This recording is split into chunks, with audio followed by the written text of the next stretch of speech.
اب بخاری شریف میں ہے کہ جن کے پاس آپ کا قرضہ ہے ان کا بھوسا اور چھلکا بھی آپ نہ اٹھائے، یہ بھی فائدہ ہے ناجائز۔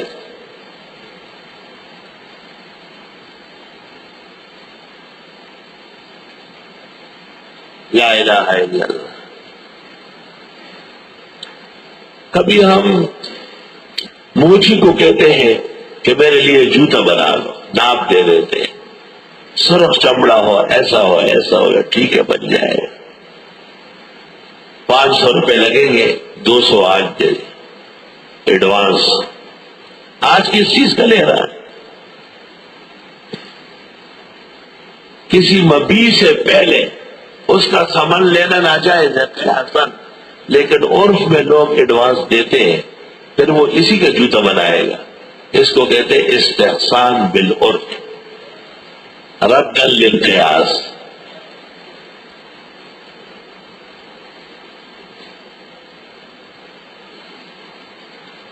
کبھی سفر میں چند ساتھی اکٹھے ہوتے، پیسے جمع کرتے، اس میں ایک امیر ہوتا ہے، اس کی بات چلتی ہے، پیسے سب کے برابر ہے، یہ بھی استحسان بالعرف ہے، قیاس کو رد کر دیا جائے۔ اللہ اکبر۔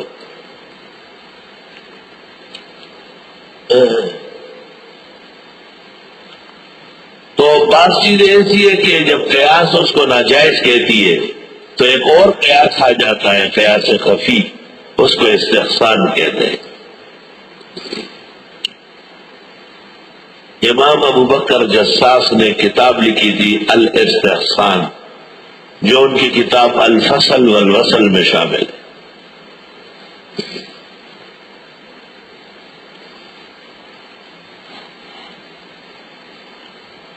ایک استحسان بالکتاب ہے، جیسے یہ تجارت کی مثال قرآن نے دی۔ کبھی استحسان بالسنہ ہوتا ہے، حدیث موجود ہوتی ہے، حدیث کے پیش نظر قیاس نہیں کیا جائے گا۔ جیسے صاحب ہدایہ نے کہا کہ جس کو بھی اونگ آ جائے یا نیند آ جائے اس کا وضو ٹوٹنا چاہیے، قیاس نہ۔ وَتَرَكْنَا الْقِيَاسَ عِنْدَ الْأَثَرِ، اثر یہ ہے لا وضوء علی من نام قائما او راکعا او ساجدا او قائدا، انما الوضوء علی من نام مستجعا لأن من نام مستجعا استرخت مفاسده ہدایہ۔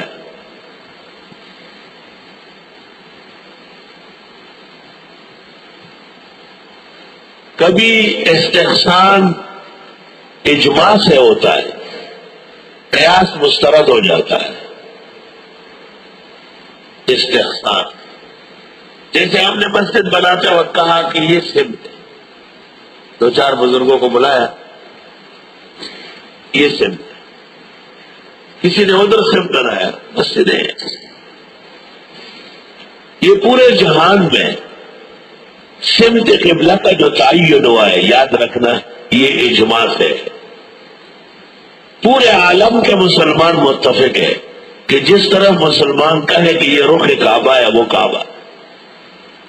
اگر کوئی قطب نما لے آئے، کمپاس یا اور کوئی شیطانی ٹپاس لائے اور آپ کو کہے کہ یہ قبلہ نہیں ہے، تو آپ اس سے کمپاس لے زمین پہ دہ مارے اور اس کو گریبان سے پکڑ کے ایک دو کس کے چانٹے رکھے اور گیٹ سے آؤٹ کر دے اسے۔ اس کو یہ ہے آپ کا استحسان۔ اس سے کہا اجماع امت ہے کہ مسلمان جس سمت پر متفق ہوئے وہ رخ کعبہ۔ یہاں محلے میں ایک بزرگ کا نام لینا ٹھیک نہیں، انتقال ہو گیا 75 سال پہلے دارالعلوم دیوبند سے فاضل۔ اس کے پاس ایک کمپاس ہوتا تھا اور لوگوں کے پاس جاتا تھا کہ یہ مسجد کا۔ میں نے ایک دن کہا آپ نے دیوبند میں کیا پڑھا؟ ایسے دیوبند بدنام کرنے گئے، یہاں بٹھایا، سمجھایا، پھر سمجھ گیا۔ اس لیے انگریزی مشینری یا جدید آلات شرائع میں معتبر نہیں ہے، یہ قاعدہ یاد رکھو۔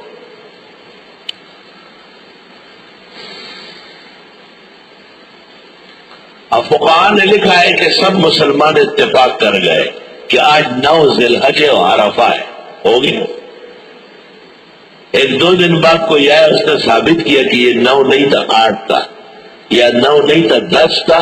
یہ ثابت کرنے والا جھوٹا ہو، غلط، اور وہ جو کہا ہوا ہے وہ 100% صحیح ہے۔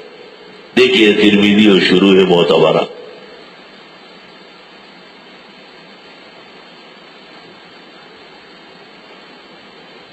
الفطر یوم تفطرون والاضحی یوم تضحون، امام ترمذی نے باب قائم کیا۔ پتہ نہیں فقہ کے کتنے 100 باب سے نکلے۔ اے ایمان والو، نہیں کھاؤ مال ایک دوسرے کا آپس میں نہ، مگر یہ کہ تجارت ہو خوشی خوشی آپس میں۔ ولا تقتلوا انفسکم، مت قتل کرو ایک دوسرے کو۔ ان اللہ کان بکم رحیما، بے شک اللہ تمہارے حق میں مہربان ہے، تو مہربانی کی وجہ سے تو منع کیا ہے۔ ومن یفعل ذلک عدوانا وظلما، جو ایسا کرے گا دشمنی اور ظلم کر کے، فسوف نصلیہ، پس قریب داخل کر دیں گے اس کو نار آگ میں۔ وکان ذلک علی اللہ یسیرا، اور یہ اللہ کے لیے آسان ہے۔ ان تجتنبوا کبائر ما تنہون عنہ، اگر تم بچنے لگے بڑے گناہوں سے جس سے منع کیے گئے ہو، نکفر عنکم سیئاتکم، دور کر دیں گے تم سے چھوٹے گناہ، وندخلکم مدخلا کریما، اور داخل کر دیں گے تم کو عزت کی جگہوں میں۔ اگر کبائر سے بچو تو صغائر معاف ہو جائیں گے۔ تو کبیرہ اور صغیرہ کا کیا فرق ہے؟ ما تنہون عنہ، جس کی نہیں وارد ہے وہ کبیرہ ہے، اور جس کی نہیں ہے وہ صغیرہ۔ جیسے شراب کی نہیں آئی ہے، ہیروئن، افیون، چرس، بنگ، اس کی نہیں آئی، قیاسن ہے، اس لیے وہ کبائر ہے، یہ صغائر۔ جوئے کی نہیں آئی ہے وہ کبیرہ ہے، اور لاٹری اور امدادی کمیٹیاں اور دوسری جو شکلیں ہیں سودوں کی، لحاظداری کی، وہ گناہ صغائر ہے۔ بعض علماء کہتے ہیں کبیرہ اس کو کہتے ہیں جس پر وعید شدید آئی ہو، بعض کہتے ہیں کبیرہ اس کو کہتے ہیں جس کی سزا مقرر ہو، جیسے سرقہ ہاتھ کٹتا ہے، شرب خمر کوڑے لگتے ہیں، قذف حد لگتی ہے، قتل خطأً یا عمدن جس پر دیت لازم ہوتی ہے۔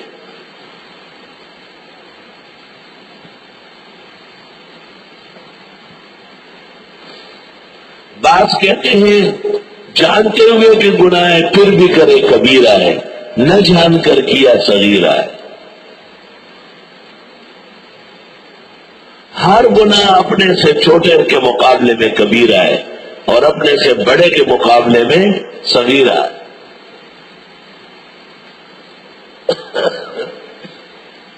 صوفیہ کرام فرماتے ہیں کراہت پر بھی استمرار کرنا کبیرہ ہے، اور کبیرے سے پر بھی استغفار کرنا صغیرہ ہے۔ چنانچہ وہ کہتے ہیں لا صغیرۃ مع الاصرار ولا کبیرۃ مع الاستغفار۔ 7-8 تعریفیں ہو گئی۔ ولا تتمنوا ما فضل اللہ به بعضکم علی بعض، خواہش تک مت کرو وہ جو برتری دی اللہ نے بعض کو بعض پر، کہ عورتیں کہیں کاش کہ ہم مرد ہوتے، اور مرد کہے کاش کہ میں عورت ہوتی، پھر حمل بھی تجھے ہوتا اور بچے بھی دینا پڑتا۔ پیٹ کے ساتھ ایک بالٹی باندھ دو تو 1-2 مہینے میں مان لوں گا۔ بالٹی نہیں، چائے کی پیالی باندھ کے دکھاؤ، نہ سو سکے گے نہ بیٹھ سکو گے۔ یہ تو اللہ نے عورتوں کو کمال کیا ہے۔ بعض عورتوں نے کہا مرد جمعہ پڑھتے ہیں ہم نہیں پڑھ سکتے، مرد جہاد کرتے ہمارے لیے نہیں ہے، اس پر یہ آیت نازل ہوئی۔ للرجال نصیب مما اکتسبوا، واسطے مردوں کے حصہ ہے اس مال میں جو وہ کمائے، وَلِلنِّسَاءِ نَصِيبٌ، اور عورتوں کا بھی حصہ ہے، مِمَّا اكْتَسَبْنَا، وہ جو کماتی ہے۔ تو اتنا پتہ چل گیا کہ سخت مجبوری اور ضرورت کے تحت حجاب اور نقاب کی شرط کے ساتھ خاتون خواتین کی خدمت یا ایسے اداروں میں کام کر سکتی ہے جس سے لابودی ہو۔ وَاسْأَلُوا اللَّهَ مِن فَضْلِهِ، مانگو اللہ سے اس کا فضل۔ ان اللہ کان بکل شیء علیما، بے شک اللہ ہر چیز کے جاننے والے ہیں۔ وَلِكُلٍّ جَعَلْنَا مَوَالِيَ، اور سب کے ہم نے مقرر کیے ہیں وارث، موالی ورثہ، مما اس مال میں ترک الوالدان والاقربون، جو چھوڑ مرے ماں باپ اور رشتہ دار، والذین عقدت ایمانکم، اور وہ لوگ جن کے ساتھ تم عہد و پیمان کر چکے ہو، یعنی پیغمبر نے جن کے درمیان مواخات قائم کی۔ عقدت ایمانکم، یا آپ نے غلام کو کہا کہ میرے مرنے کے بعد تو مدبر ہے، آزاد ہے، یا آپ نے کہا کہ اتنے پیسے لے آؤ انت موت، اپن آپ آزاد ہے۔ فآتوہم نصیبہم، دے دو ان کو ان کا حصہ۔ ان اللہ کان علی کل شیء شہیدا، بے شک اللہ ہر چیز پر حاضر ناظر ہے۔ الرجال قوامون علی النساء، مرد حکمران ہے عورتوں پر۔ اللہ نے مرد کی ساخت سیکھی، اللہ نے مرد کے ذمے سے ذمہ داریاں لگائی کہ عورتوں پر حکمران ہوں گے۔ بما فضل اللہ بعضهم علی بعض، بسبب اس برتری کی، بسبب اس برتری کے جو دیے اللہ نے بعض کو بعض پر۔ ایک تو مرد مرد ہے اور عورت عورت۔ یہاں درس ہو رہا تھا، اس محلے میں ایک جنگجو عورت تھی، بہت جنگجو تھی، میدان میں اتر آتی تھی لڑائی کے لیے۔ وہ یہاں آئی، مولانا صبا اختر مرحوم مولانا سہیل کی جگہ بیٹھتے تھے، سہیل صاحب شاید طالب علم تھے۔ تو وہ عورت نے کہا یہ لاؤڈ اسپیکر بند کر دو، مولانا صبا نے کہا لاؤڈ اسپیکر چلے گا، اس سے ہو گئی وہ، اور اس کو کہا کہ میں دیکھ لی، میں ایسے دیکھ رہا تھا لیکن کچھ کر نہیں سکتا تھا کیوں قرآن شریف پڑھا رہا تھا۔ جب درس ختم ہوا میں وہاں گیا، میں نے مولانا صبا کو بلایا، میں نے کہا کیا ہو رہا تھا؟ کہا وہ لڑاکی عورت آئی تھی۔ میں نے کہا پھر؟ بس اس نے اپنی بات کہی، میں نے سمجھانے کی کوشش کی۔ میں نے کہا جاتے وقت اس نے کیا کیا؟ کہنے لگا کہ اس نے چہرے پر ہاتھ پھیرا۔ میں نے کہا بس یہی آ کے اصل جگہ ہے، تو میرا صحیح شاگرد ہوتے تو اسے کہتے کہ تو وہاں ہاتھ پھیر جہاں پھیرنا چاہیے، آپ کی داڑھی تھوڑی کہ یہاں ہاتھ پھیر رہی ہے۔ شریف چڑھے والا کا جو خاطر یہ بہت سمجھ رہے میں تب ہوتے کہ بس سب رہنا کرا کر۔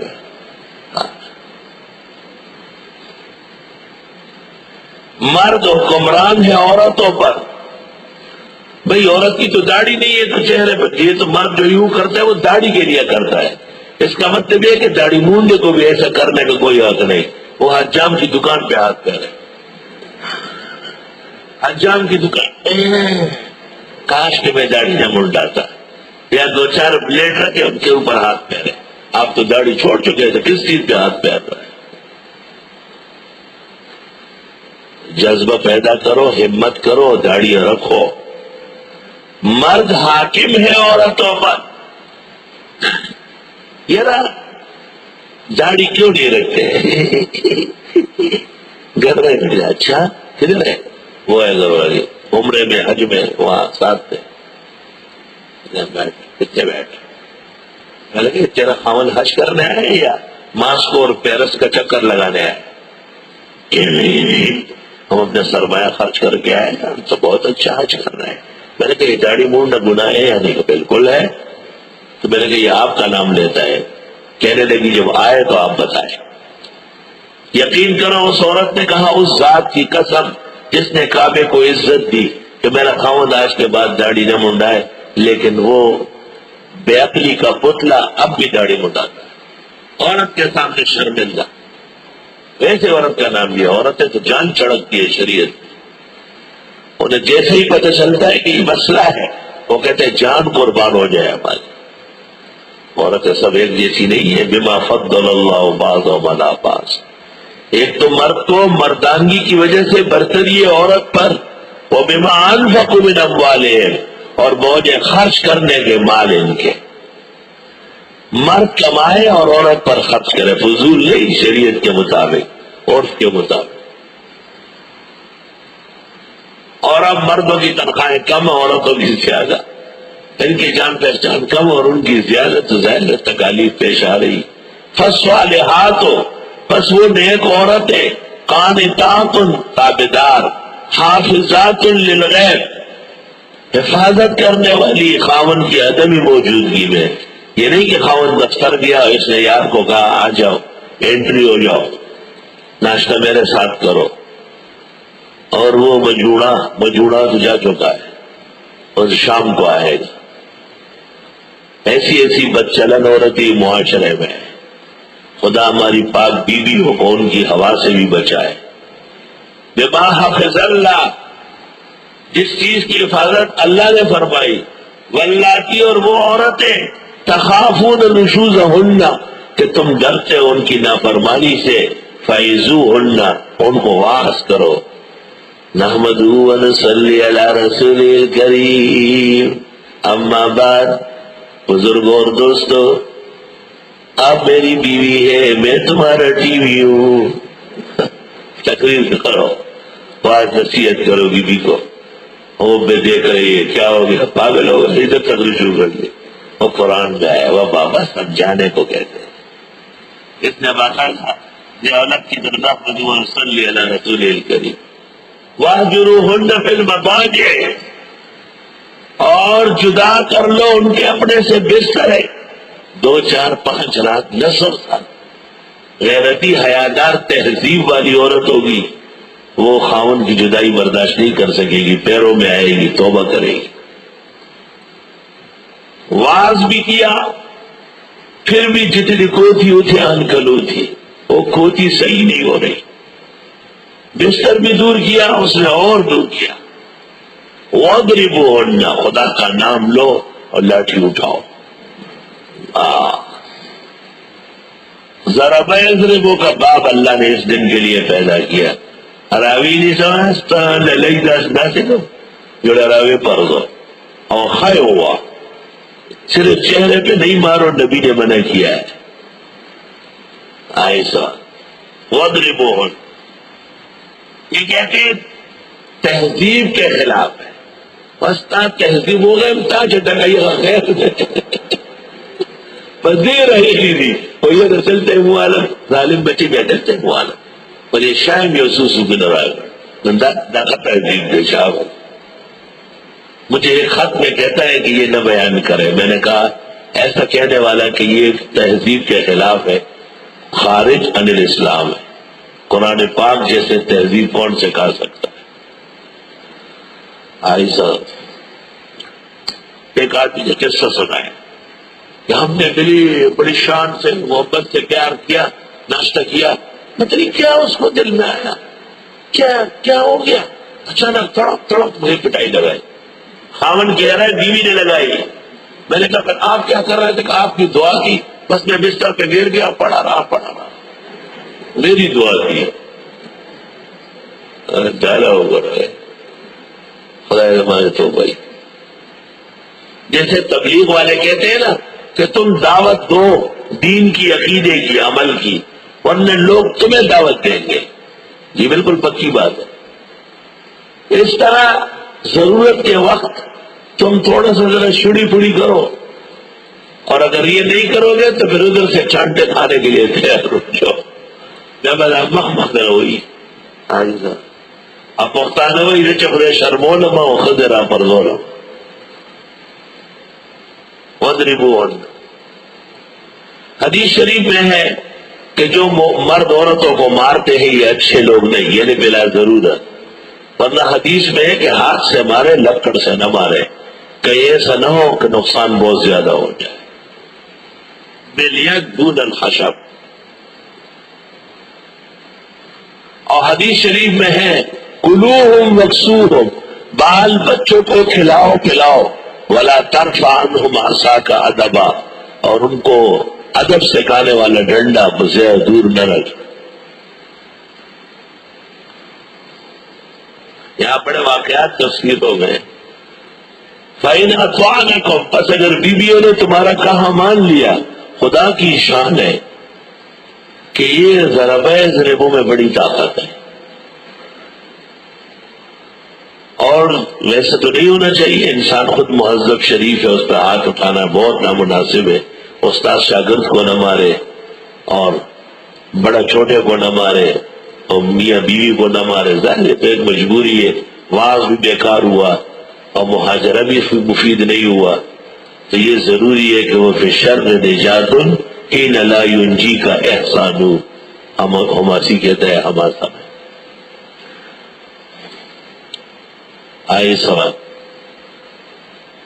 زمانے جاہلیت میں تو عورتوں کی خوب پٹائی لگا لیتے تھے، کس کے بار بار دبا دب، پھر اسی پٹی ہوئی عورت سے رات کو ملتے تھے، تو وہ تو نہیں ملنا چاہتی تھی، ان کا تصور تھا جاہلی کہ اب جو مرد پیدا ہوگا اس میں مرد لڑکا پیدا ہوگا، اس میں مرد کی منی زیادہ ہوگی، بوجہ ناراضگی کہ عورت پورا چھوڑتی نہیں۔ لیکن اسلام نے اس قسم کے ماحولیات کی جڑیں کاٹی۔ آپ نے کیا کہا، کیوں مارتے بیوی کو، پھر شام کو تم کی اس کی ضرورت بھی تو ہوتی ہے۔ صلی اللہ علیہ وسلم، بیویوں پاکی پیدا کرو، خاوندوں کو مجبور مت کرو، اور خاوندوں تم بیویوں کے حقوق جانو، ناحق ان کو ستاؤ نہیں۔ بس اگر بیوی تمہارا کہاں مان لے، فلا تبغوا علیہن سبیلا، بس مت ڈھونڈو ان کے اوپر کوئی اور راہ و رسم، بہت بڑے بڑے فیصلے نہ کرو، بڑا چڑھا کے دعوے نہ کیا کرو، گھر اسی طرح ہی سچتا ہے۔ ان اللہ کان علیا کبیرا، بے شک اللہ بہت بڑے اور شان والے۔ طلبہ متوجہ رہے، فرمایا خاون بیوی سے اتنا بڑا نہیں ہے جتنا بڑا خدا تجھ سے ہے، تو تمہاری ہر غلطی پر عذاب آتا ہے کیا؟ کتنی بڑی بڑی غلطیاں اللہ تمہاری معاف کرتا ہے، تو بیوی کے ساتھ بھی گزارا کرو۔ جناب رسول اللہ صلی اللہ علیہ وسلم نے فرمایا ہے فاستوصوا بالنساء منی خیرا، عورتوں کے بارے میں مجھ سے بہترین وصیتیں لے لو۔ انہن خلقن من ضلع ایسر، یہ بائیں پسلی سے پیدا ہے، وان اعوج الشیء فی الجسم الضلع، اور جسم میں سب سے ٹیڑھی چیز پسلی ہے، اگر تم سیدھا کرنے لگے توڑ دو گے، اور توڑنا اس کا یا طلاق ہے یا وفات۔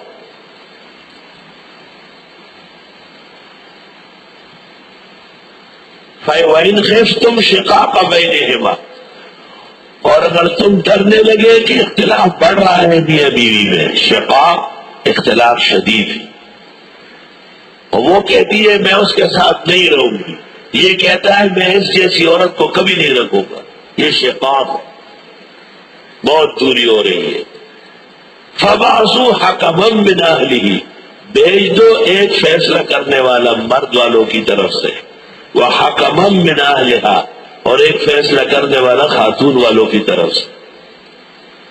اور یہ لکھا ہے خاتون والا خاتون کے لیے لڑکے کی تعریف کرے اور کہے ہماری بچی سخت مزاج ہے، اس نے ضرور زیادتی کی ہوگی، میں مانتا ہوں، اور لڑکے والے کہیں نہ بی بی فرشتہ ہے، ہمارا بیٹا ظالم ہے، اس نے زیادتی کی، اپنے اپنوں کی نہیں، یہ اس کی وہ اس کی، اس طرح دشمنی کم ہو جائے گی، گنجائش پیدا ہو جائے گی ملنے کی۔ کیا عقل مندی ہے، کیا حکمت کے خزانے ہیں علماء کے پاس۔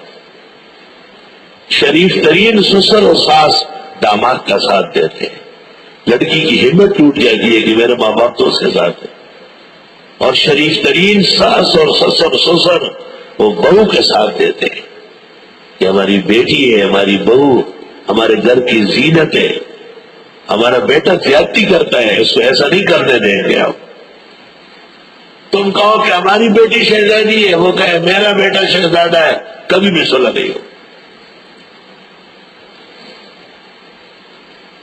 یریدا اصلاحا، اگر ان کا ارادہ اصلاح کا ہے، یوفق اللہ بینہما، توفیق دے دے گا اللہ دونوں کو. ان اللہ کان علیما خبیرا، بے شک اللہ تعالیٰ خوب علم والا خبردار ہے.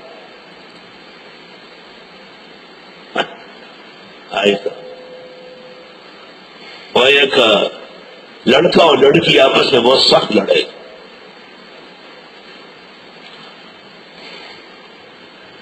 تو وہ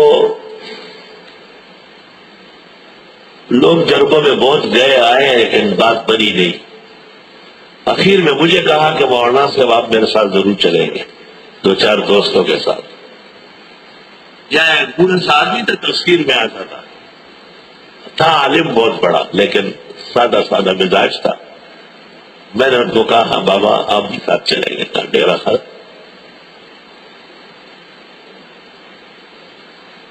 وہاں ہم چلیں گے. ہم نے بات چیت کی. وہ خاتون جو تھی وہ گھر کی بڑی، اس نے کہا یہ بڑا ظالم لڑکا ہے، میری بیٹی کو آگ میں جلانے کی کوشش کی، میں اپنی لڑکی کو آگ میں نہیں جھونکوں. بڑی کوشش کی، آیت حدیث پڑھی لیکن بات بنی نہیں. وہ بوڑھا مولانا مجھے کہتے ہیں آپ کا تو کام ہو گیا، بات نہیں بنی. مجھے اجازت ہے. میں نے کہا یہ اس بوڑھی عورت کو اس طرح خطاب کرتے، بات سنو آپ کا خاوند ہے. اس نے کہا آپ رات کو اس کے ساتھ سوتی ہے یا اکیلی سوتی؟ ہم میں شرم کے ہمارے سر میں قدم لگا تو ہم باؤڑے لوگ